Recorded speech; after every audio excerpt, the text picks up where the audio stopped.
व्याख्यान 2 कक्षा 9वीं विषय हिंदी उपविषय पाठ 11 रसखान के सवैये। प्रश्नोत्तर चर्चा व्याख्यान 1 रसखान के सवैये। कल के व्याख्यान में हमने रसखान के विषय में पढ़ा था। वे उसके पहले व दूसरे सवैये के अर्थ को जाना था।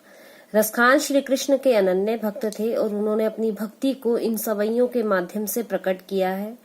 व्याख्यान 1 में जो मैंने आपको गृह कार्य दिया था उसकी प्रश्नोत्तर चर्चा भी हम इसके अंत में करेंगे। सबसे पहले कवि परिचय से परिचित होते हैं। हमारे कवि थे हिंदी साहित्य के कृष्ण भक्त रसखान। रसखान का पूरा नाम सैयद इब्राहिम बताया जाता है। उनका जन्म 1548 ईस्वी के आसपास राजवंश से संबंधित एक संपन्न परिवार में हुआ था।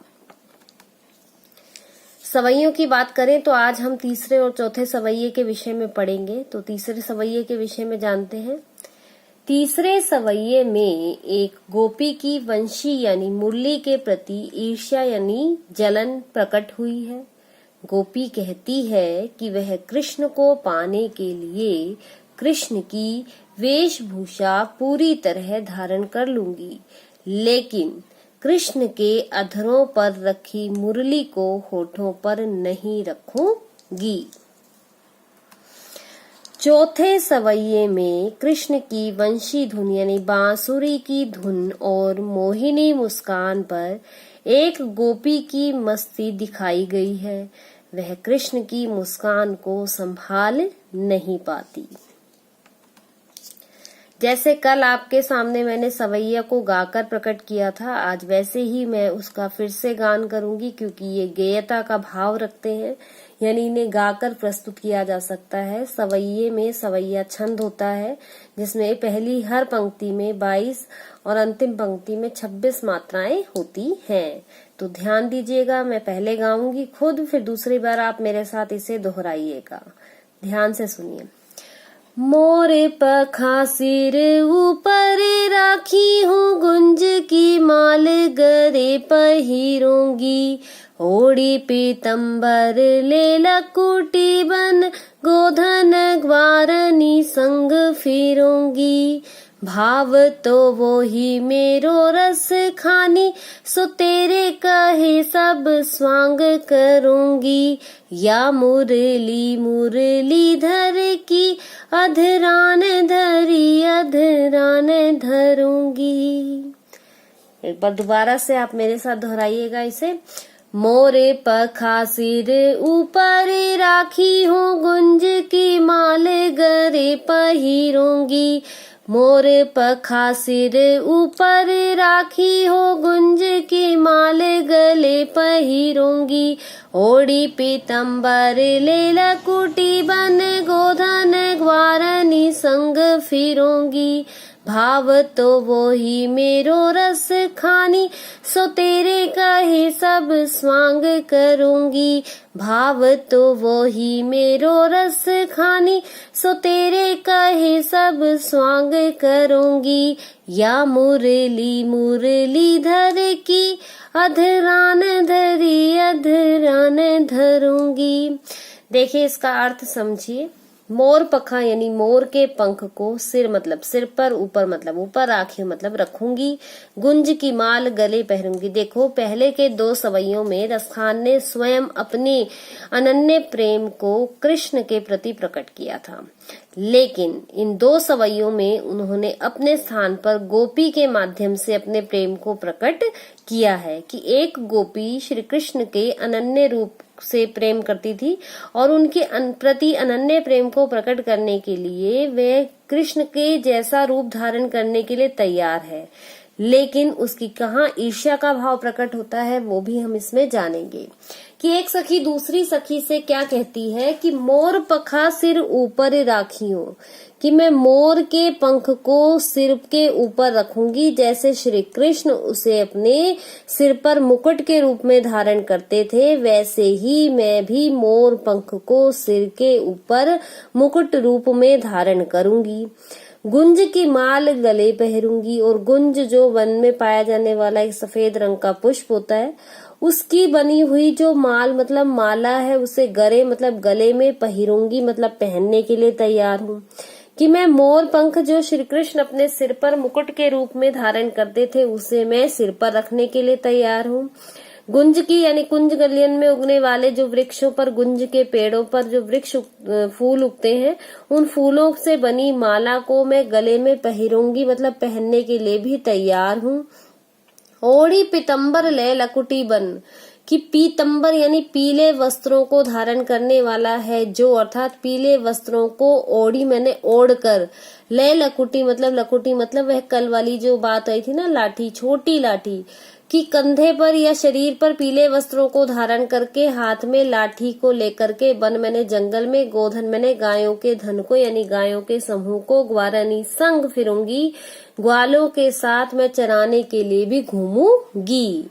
जैसे श्री कृष्ण पीले वस्त्रों को धारण कर हाथ में लाठी ले जंगल में गायों को चराने जाते हैं, मैं भी ग्वालों के साथ गायों को चराने के लिए जंगल में जाऊंगी।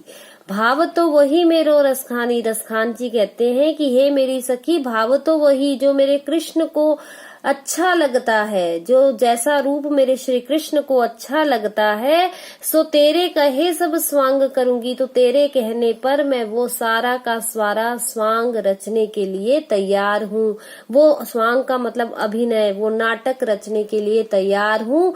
जैसा रूप श्री कृष्ण का उन्हें अच्छा लगता है, जैसे मेरे कृष्ण को तैयार होना अच्छा लगता है, वैसा का वैसा रूप मैं तैयार करने के लिए तैयार हूँ, अर्थात धारण करने को तैयार हूँ। लेकिन या मुरली, लेकिन जो बांसुरी, जो मुरली, जो वंशी मुरलीधर की जो श्री कृष्ण की है, मुरलीधर में कौन सा समास है, मुरली को धारण करने वाला है, अर्थात जो कृष्ण, अर्थात बहुब्री समास, कि जो बांसुरी, जो मुरली मुरलीधर की, मुरलीधर यानी कृष्ण की है, अधरान धरी श्री कृष्ण के होठों पर धारण की हुई है। श्री कृष्ण जी जिस मुरली को अपने होठों पर धारण किया हुआ है, धरी मतलब धारण किया हुआ है, उसे अधरा न धरूंगी, उसने अपने होठों पर मैं नहीं धारण करूंगी। अर्थात जिस मुरली को श्री कृष्ण हमेशा अपने होठों के साथ लगाए रखते हैं, ऐसी उस मुरली को मैं धारण नहीं करूंगी, क्योंकि मेरे लिए वो किसी सोतन से कम नहीं है, क्योंकि वो हमेशा श्री कृष्ण के पास रहती है, इसलिए हम श्री कृष्ण से दूर हो जाती है, वो हमें श्री कृष्ण से दूर कर देती है, इसलिए मैं उसे धारण नहीं करूंगी। कि मोर पंख को सिर के ऊपर मुकुट के रूप में धारण करने के लिए तैयार हूँ, गुंज की माला को गले में पहनने के लिए तैयार हूँ, पीले वस्त्रों को ओढ़कर हाथ में लाठी को लेकर जंगल में गायों को ग्वालों के साथ चराने के लिए तैयार हूँ। भाव तो वही मेरो रसखानी, रसखान जी कहते हैं कि मेरे कृष्ण को जैसा रूप अच्छा लगता है, सो तेरे कहे सब स्वांग करूंगी, मैं वैसा का वैसा स्वांग रचने के लिए तैयार हूँ। लेकिन जिस मुरली को श्री कृष्ण अपने होठों पर धारण करते थे, उसे मैं अपने होठों पर नहीं रखूंगी।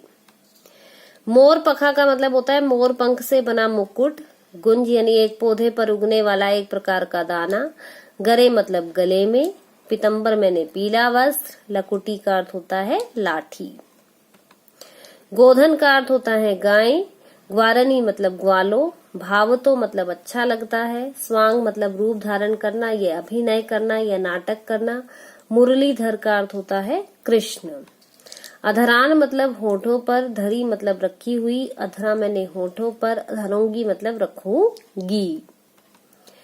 देखिए भावार्थ समझे कि कृष्ण के रूप को देखकर एक गोपी दूसरी गोपी से कहती है कि हे सखी, मैं कृष्ण की तरह ही सिर पर मोर पंख धारण करूंगी, गले में गुंज की माला भी धारण करूंगी, पीले वस्त्रों को धारण कर मैं कृष्ण की तरह गायों के पीछे लाठी लेकर भी वन वन फिरूंगी, मेरे कृष्ण को जो भी रूप अच्छा लगता है, मैं उनके कहने पर सब कुछ करने को तैयार हूँ।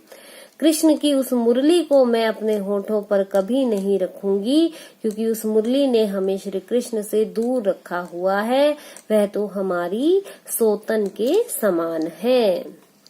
देखिए बेटा, इसमें भी ब्रज भाषा का प्रयोग हुआ है, सवैया छंद का प्रयोग हुआ है, अनुप्रास अलंकार का प्रयोग हुआ है, अधरान अधरान न तथा मुरली मुरलीधर में यमक अलंकार का प्रयोग हुआ है। अगर हम धैर्य धैर्य वर्ण की आवृत्ति करें तो अनुप्रास, रैले वर्ण की करें तो अनुप्रास। लेकिन अधरान और अधरानय कि एक तो होठों पर और एक होठों पर नहीं। मुरली यानी बांसुरी और मुरलीधर यानी कृष्ण, तो दो शब्दों का प्रयोग अलग अलग हुआ है और दोनों का जो अर्थ है वो भी अलग अलग है, इसलिए यहाँ पर यमक अलंकार का प्रयोग हुआ है।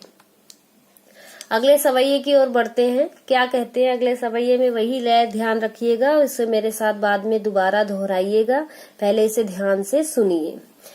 काननी दे अंगूरी रही बो जब ही मुरली धुनी ही मंद बजही, मोहनी तानन सोरस खानी अटा चढ़ी गेही तो गेही तो गेही, तेरी कहो सिगरे ब्रज लोग निकाली कहो कितनो समझही, माई रीवा मुख की मुस्कानी सम्हारी न जेही न जेही न जेही। अब आप इसे मेरे साथ दोबारा दोहराइए।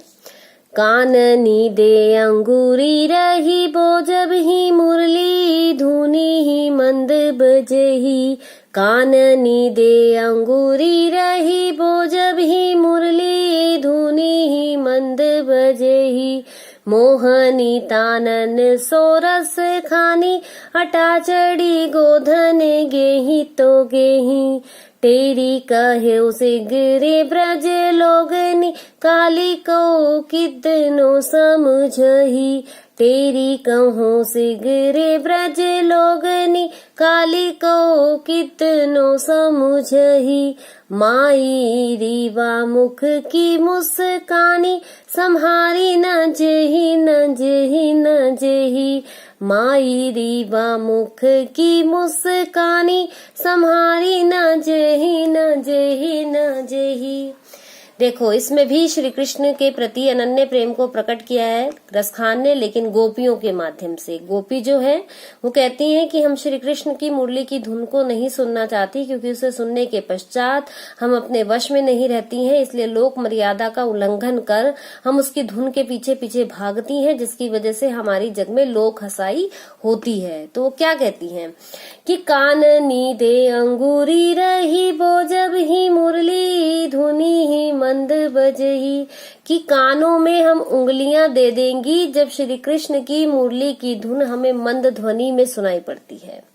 कि जैसे ही मुरली धुनी मंद बजही, कि जब श्री कृष्ण अपनी मुरली की धुन को मंद मंद ध्वनि में बजाते हैं तो काननी दे उंगली रही वो, तो हम गोपियां क्या करती हैं, अपने कानों में उंगली दे देती हैं ताकि उसकी मुरली की मंद ध्वनि भी हमारे कानों पर ना पड़े। कानों में पड़ेगी तो फिर हम अपने वश में नहीं रहेंगी।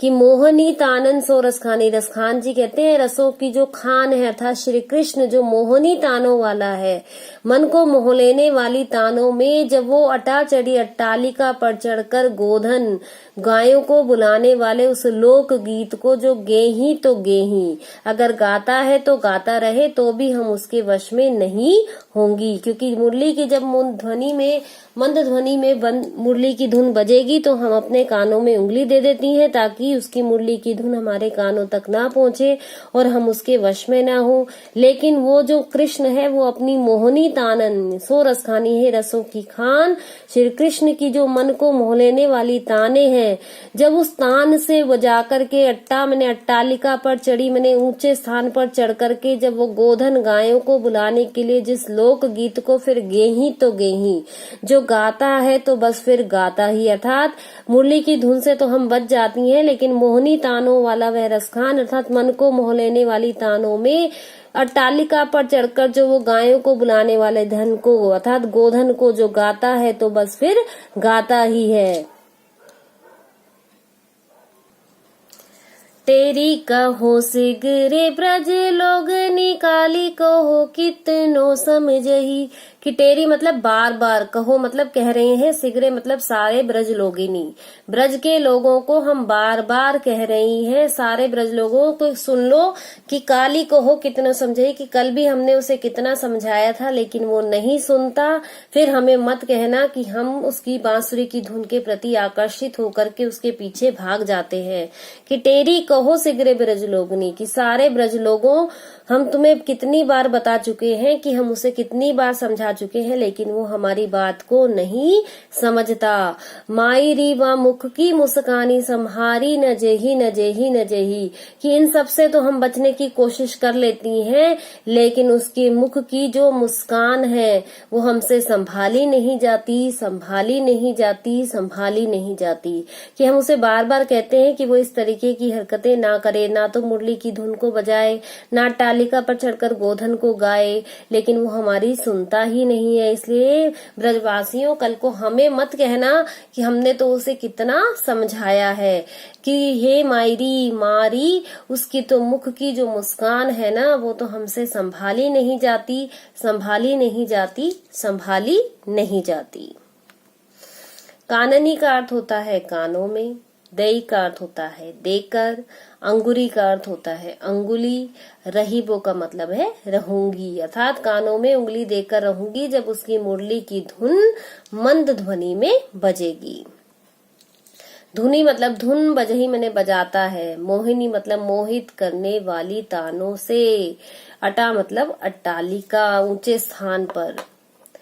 गोधन यानी एक लोकगीत, गेही मतलब गाय, अगर वो अट्टालिका पर चढ़कर लोकगीत को गाता है तो गाता ही रहे।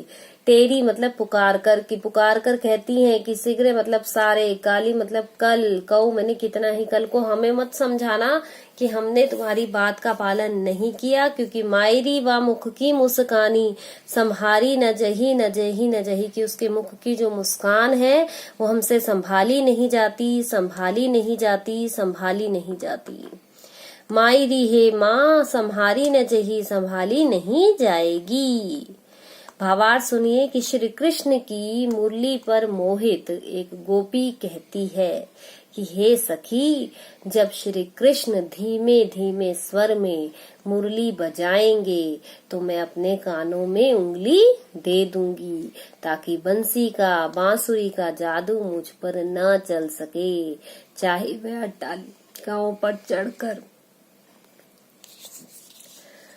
मोहिनी तान बजाए तो बजाता रहे, गोधन गीत गाता रहे तो गाता रहे, मुझ पर उसका कोई प्रभाव नहीं पड़ेगा, लेकिन उसकी मुरली की धुन अगर मेरे कानों में पड़ गई तो ब्रज के समस्त लोगों, मैं ये पुकार पुकार कर कह रही हूँ कि चाहे कोई फिर मुझे कितना ही क्यों ना समझाए, हाय री माँ, कृष्ण के मुख की मुस्कान ऐसी सम्मोहक है कि उसके जादू से नहीं बचा जा सकता।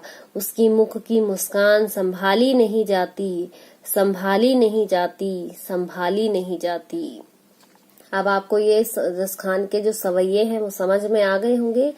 पहले सवैये में श्री कृष्ण के प्रति अपने अनन्य प्रेम को, ब्रजभूमि के प्रति अपने अनन्य प्रेम को रसखान ने प्रकट किया था कि मानुष हो तो वही रसखानी, कि मनुष्य के रूप में अगर मेरा जन्म हो तो मैं ब्रजभूमि के गोकुल के ग्वालों के रूप में जन्म लूं, अगर मेरा जन्म पशु के रूप में हो तो नंद की गायों के रूप में चरूं, और अगर मेरा पत्थर के रूप में हो तो गोवर्धन पर्वत का पत्थर बनूं, और अगर मैं पक्षी बनूं तो कालिंदी के तट पर उगे हुए कदम्ब के पेड़ों की डालियों पर बसेरा करना चाहता हूं। और दूसरे में भी उन्होंने उनके प्रति, उनके संबंधित चीजों और जगहों के प्रति अपने अनन्य प्रेम को प्रकट किया था, जिसमें उन्होंने कहा था कि जो लाठी अपने हाथ में लेकर के घूमते हैं और गायों को चराने जाते हैं, अगर वो मुझे मिल जाए तो मैं तीनों लोकों का जो राज्य है वो छोड़ने के लिए तैयार हूँ। दूसरे में फिर क्या कहा था कि अगर मुझे नंद की गायों को चराने का अवसर मिल जाए तो मैं तीनों लोकों के 8 सिद्धि 9 निधि, 8 सिद्धियों और 9 निधियों के सुख को छोड़ने के लिए, भूलने के लिए तैयार हूँ। रसखान जी तो कब से इन वन के वन बाग तड़ाक को निहारने में लगे हुए हैं। उनके मन में तो यही इच्छा है कि अगर करील की कांटेदार झाड़ियों पर भी उन्हें सोने के करोड़ों महल न्यौछावर करने पड़े तो तैयार हैं। तीसरी में उन्होंने यहाँ स्वयं को न लेकर के गोपी के माध्यम से अपने अनन्य प्रेम को प्रकट किया है। और चौथे में भी उन्होंने श्री कृष्ण की मुरली के प्रति अपनी विवशता को जाहिर किया है। देखिए इसमें विशेष क्या है कि मोहनी तानन, गोधन गेही, नय नय, गे गे, काली कहू, कै कितनों में कै वर्ण की आवृत्ति, मुख की मुस्कानी में मैं वर्ण की आवृत्ति होने की वजह से अनुप्रास अलंकार का प्रयोग हुआ है। देखिए बेटा प्रश्नोत्तर के माध्यम से समझते हैं कि कौन कृष्ण के सभी स्वांग करने को तैयार है। कौन तैयार है? गोपियां तैयार है। गोपियां होठों पर मुरली क्यों नहीं रखना चाहती? क्योंकि उन्हें वह मुरली अपनी सोतन जैसी लगती है। उन्हें लगता है कि श्री कृष्ण अपने होठों पर मुरली को तो ज्यादातर रखते हैं लेकिन हमसे बात नहीं करते। मुरलीधर किसे कहा गया है? मुरली को धारण करने वाला है जो, अर्थात कृष्ण को कहा गया है।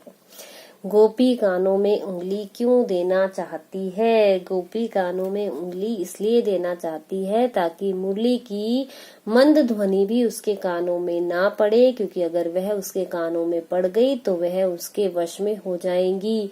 अपनी लोक मर्यादा को त्याग वे उसकी मुरली की धुन के पीछे भागती चली जाएंगी। कृष्ण की मुस्कान गोपियों पर क्या प्रभाव डालती है? कृष्ण की मुस्कान गोपियों से संभाली नहीं जाती, वे उसके वश में हो जाती हैं और अपनी लोक मर्यादा को त्याग उसकी मुरली की धुन को ही सुनने में लग जाती हैं। अब आपके लिए गृह कार्य में कल मैंने 3 प्रश्न दिए थे, आज आगे के प्रश्न आपको करने हैं कि सखी ने गोपी से कृष्ण का कैसा रूप धारण करने के लिए कहा है। सखी ने गोपी से कृष्ण का कैसा रूप धारण करने के लिए कहा है। आपके विचार से कवि पशु पक्षी व पहाड़ के रूप में भी कृष्ण का सानिध्य क्यों पाना चाहता है, ये आपको दूसरे वाले सवैये के आधार पर बताना है और इसे आपको तीसरे सवैये के आधार पर बताना है। चौथे सवैये के अनुसार गोपियां अपने आप को क्यों विवश पाती हैं, मजबूर क्यों पाती हैं। अगला प्रश्न है कि भाव स्पष्ट कीजिए। कोटिक एक अलधौत के धाम, करील के कुंजन ऊपर वारु। इसमें आपको इस पंक्ति का अर्थ बताना है। माई री वा मुख की मुस्कानी, सम्हारी न जेही। इस पंक्ति का अर्थ बताते हुए उसके भाव को स्पष्ट करना है। काव्य सौंदर्य स्पष्ट कीजिए। या मुरली धर की, अधरान धरूंगी। इसमें पहले आपको इस काव्य पंक्ति का अर्थ बताना है, फिर इसमें व्याकरणिक परिचय देना है कि इसमें कौन सा अलंकार है, कौन सी भाषा है, कौन सा छंद है। आपके साथ प्रश्नोत्तर चर्चा करते हैं। कल के व्याख्यान में जो मैंने आपको 3 प्रश्न दिए थे उन प्रश्नों के उत्तर की चर्चा अब हम इस व्याख्यान में करेंगे। पहला प्रश्न था कि ब्रजभूमि के प्रति कवि का प्रेम किन किन रूपों में अभिव्यक्त हुआ है। उत्तर सुनिए कि ब्रजभूमि के प्रति कवि का प्रेम निम्नलिखित रूपों में अभिव्यक्त हुआ है। देखिए पहले सवैये के आधार पर जो बात है कि कवि ब्रज के गोकुल गांव के ग्वालों के रूप में जन्म लेना चाहते हैं कि मानुष हो तो वही रसखानी बसो ब्रज गोकुल गांव के ग्वारन, कि गांव के ग्वालों के रूप में जन्म लेना चाहते हैं। दूसरे में कहा था कि कवि नंद की गायों के बीच में चलना चाहते हैं। जो पशु हो तो कहाँ बस मेरो, चरो नित नंद की धेनु मंझारन। और तीसरे में कहा था कि जो पाहन हो तो वही गिरी को, जो कियो हरि छत्र पुरंदर धारण। कवि गोवर्धन पर्वत का पत्थर बनना चाहते हैं। कवि कालंदी के तट पर, की कालंदी कूल कदम्ब की डारन, की कालंदी के तट पर उगे कदम्ब की डालियों पर कवि बसेरा करना चाहते हैं। अगला प्रश्न था कि कवि का ब्रज के वन बाग और तड़ाक के निहारने के पीछे क्या कारण है। कवि कृष्ण की हर वस्तु से प्रेम करते हैं, चाहे वो कुछ भी हो। श्री कृष्ण ब्रज के वन, बाग व तालाब के किनारे बहुत से क्रियाकलाप करते थे। वन में गायों को चराने जाते थे, बागीचे में गोपियों संग रासलीला रचाते थे, तालाब के किनारे अपने मित्रों के साथ खेला करते थे। इन सभी जगहों पर कृष्ण अपने मित्रों के साथ खेला करते थे, गायों को चराने जाते थे, गोपियों संग रासलीला भी रचाया करते थे। इन सभी जगहों का संबंध श्री कृष्ण से है। कवि कृष्ण से जुड़ी हर वस्तु का सानिध्य पाना चाहते हैं, क्योंकि उनको ऐसा लगता है कि अगर कृष्ण से जुड़ी इन वस्तुओं का साथ उन्हें मिल गया तो मतलब कृष्ण उन्हें मिल गए। अगला प्रश्न था कि एक लकुटी और कामरिया पर कवि सब कुछ न्योछावर करने के लिए क्यों तैयार है। कवि एक लकुटी और कामरिया पर सब कुछ न्योछावर करने के लिए इसलिए तैयार है क्योंकि कृष्ण इस छोटी लकड़ी को हमेशा अपने हाथ में रखते थे और कंबली को ओढ़े रखते थे। इन दोनों वस्तुओं का संबंध श्री कृष्ण से है। कवि कृष्ण से जुड़ी इन दोनों वस्तुओं पर सब कुछ न्योछावर करने के लिए तैयार है। देखिए, आपको ये प्रश्नों के उत्तर समझ में आ गए होंगे। अब आप इन्हें अपनी साफ उत्तर पुस्तिका में कर सकते हैं। अगले व्याख्यान में हम इन चारों सवैयों का अर्थ एक बार फिर से करेंगे और आपको दिए गए गृह कार्य में जो प्रश्न है उसे आप अपनी रफ कॉपी में कीजिएगा। फिर जब कल हम उसकी चर्चा करेंगे तो उसके बाद आप अपनी साफ उत्तर पुस्तिका में उसे लिखिएगा। आपको अच्छी तरह से इन सवैयों को मौखिक रूप से याद करना है, उसकी लय को याद करना है। अगर आप उसकी लय को याद करेंगे तो आपको वो कभी नहीं भूलेंगे, उसके अर्थ भी आपको हमेशा याद रहेंगे। काव्य जो होता है वो रसात्मक होता है, उसका आनंद लीजिए, उसका रस लीजिए, क्योंकि रसेन सहितम इति साहित्यम, क्योंकि रस के साथ ही जो होता है वो साहित्य होता है और काव्य तो रस का भंडार है। इसे जैसे आप अपने दूसरे गानों को याद करते हैं वैसे इन चारों सवैयों को भी याद कीजिएगा। इससे संबंधित जो भी अर्थ आपको समझाया गया है, जो भाषा, जो अलंकारों के बारे में बताया उसे भी ध्यान रखिएगा।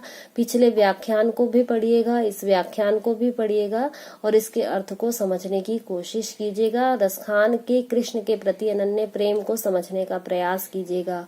हम अगले व्याख्यान में फिर इन चारों की चर्चा करेंगे और प्रश्नोत्तर चर्चा भी करेंगे। हमारी आप जो वीडियो है उसको लाइक कीजिए, शेयर कीजिए और हमारे एडक्वार्क चैनल को सब्सक्राइब कीजिए।